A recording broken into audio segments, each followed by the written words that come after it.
Little Nightmares is one of the most immersive, atmospheric experiences that we've ever had the morbid pleasure of going through. Be that in the form of comic books, an audio fiction series, or most notably, the video games that we all know and love.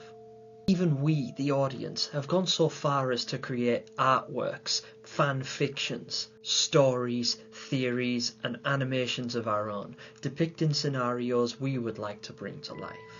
All of which revolve around the mysterious, melancholy expanse that is the nowhere. To be honest, the only thing this IP is lacking is a cinematic experience. A movie. But what would a Little Nightmares movie actually look like? Would it be feature length? Or a series? Would it be animated? Or live action? As you might imagine, I think about this topic quite a lot, and today I'd like to share my thoughts with you, little ones. So dim the lights, look at the camera, and get ready for action. This is the film theory.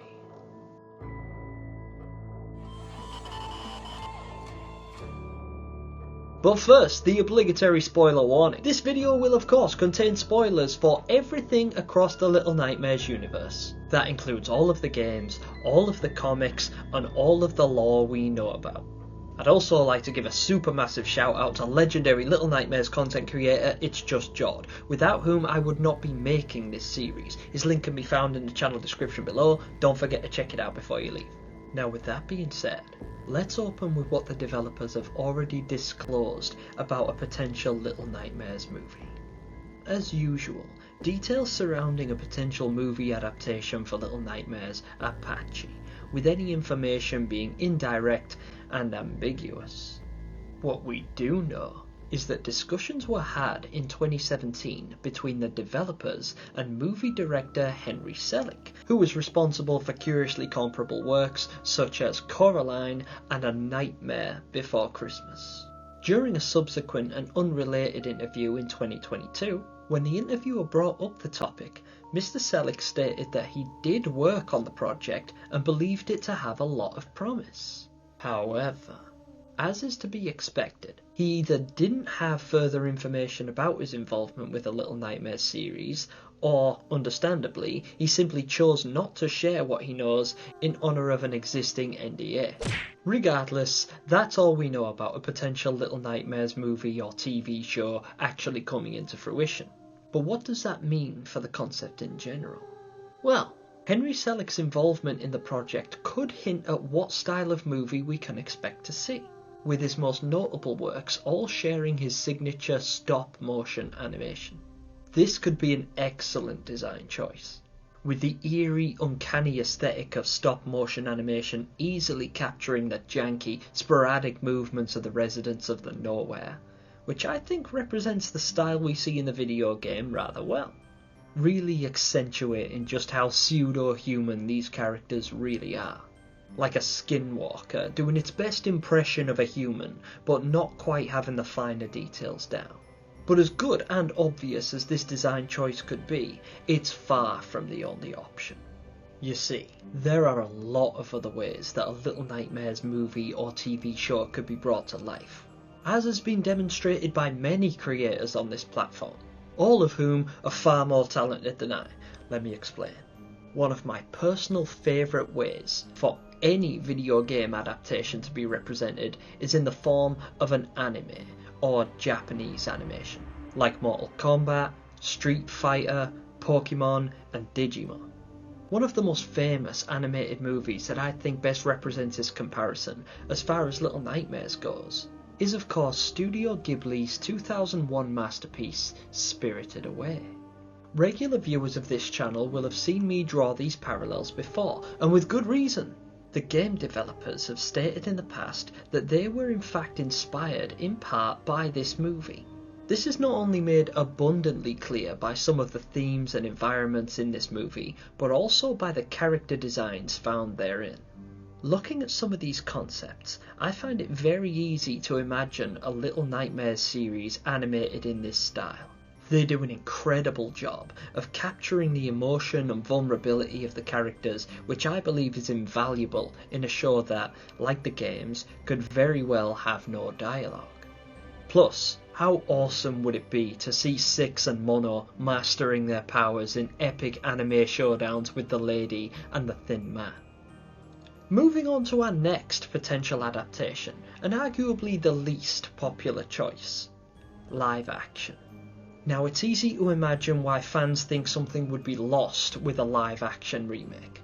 The thing that makes the Nowhere, and by extension the entire Little Nightmares universe, so unsettling is how it almost simulates humanity.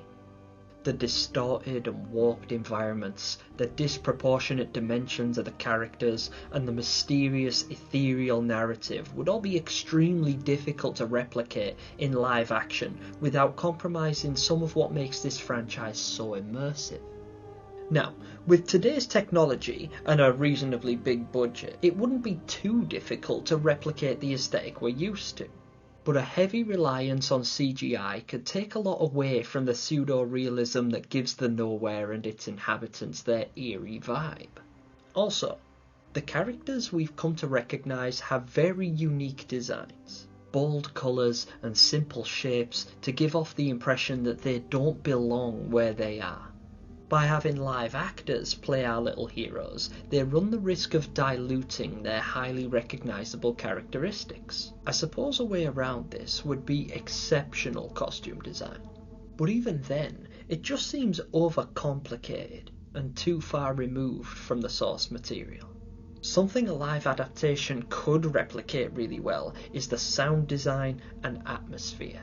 Little Nightmares has no dialogue, as you're all very well aware. So they rely heavily on more of an occlusion style of sound design, such as the soundtrack utilising environmental sounds in a subtle way, incorporating sounds from your surroundings into the backing track so that you're constantly on edge, unsure whether what you're hearing is simply an artistic choice or a genuine threat. A great example was given to me by Little Nightmares' senior audio designer and composer Tobias Lilja, where he recognised that in the wilderness section of the game there is a swamp, or bayou, around which you would likely find mosquitoes and various other swarming insects. Their buzzing wings would cause a constant droning hum, which Tobias noticed could be used as a bass element in the track Boots Through the Undergrowth. This is just one example of a great many that I'm sure you'll recognise if you listen to the OST, which I highly recommend all of you do. But I digress. Utilising creative sound design and music is essential for bringing the world of Little Nightmares to life, and may even further accentuate that live action characters certainly do not belong in the Nowhere. Oddly enough, when I try to imagine a live action adaptation of Little Nightmares, I seem to default to movies that were based in an aesthetically similar time and place. For instance, Charles Dickens's Oliver Twist, which has seen many remakes over the years. I think it's the fact that, like Little Nightmares, we see things in these movies that, although recognisable to us, they still seem rather alien conceptually, such as small children stealing food and running barefoot in the city streets, or adults quite openly committing acts of violence towards children and having it be a socially acceptable action. I'm not sure.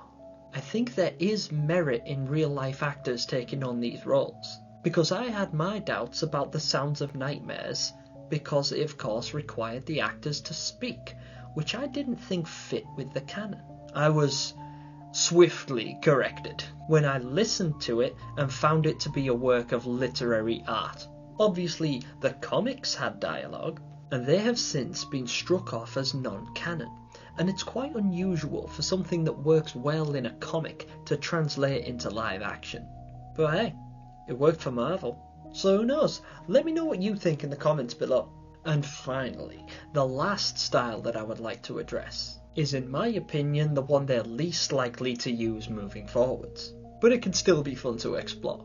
Picture this: Little Nightmares presented by Disney and Pixar, Now, while the animation would no doubt be unbelievably smooth, and they could very well capture the aesthetic through employing the talents of existing sound designers and music composers, it would have to be heavily modified in order to stick to Pixar's undoubtedly strict guidelines. Somehow I doubt a universal audience would be accepting of watching a 9-year-old girl straight up cannibalise a woman. But hey, that's just a theory. A film theory. And cut. As a closing point, and something that I've wanted to bring up so many times that I feel like it deserves its own video, I've made mention of the many talented Little Nightmares content creators on YouTube, and I personally enjoy watching their original animations. I intend to create a video in the near future recognising some of these creators, some of which literally create short Little Nightmares movies, using purely the animation and the models from the video games. If they made a feature-length movie or TV show in this style, I would be 100% down for that. What do you guys think? Share your opinions in the comments section and let me know what you thought of this video by using the little thumb buttons down there. Preferably the upward facing one. Also, I'm aware that some people are going to be mad at me for the film theory references in this video, and I want to make it very clear that this is not an attempt to piggyback off their success and talents, merely a respectful homage to a group of creators that I wish would cover this topic. But that's it for now. I am still working on chapter 3 of my speculative DLC series, but these bigger projects do take time, so have patience, little ones. And until then, that's game over. Bye.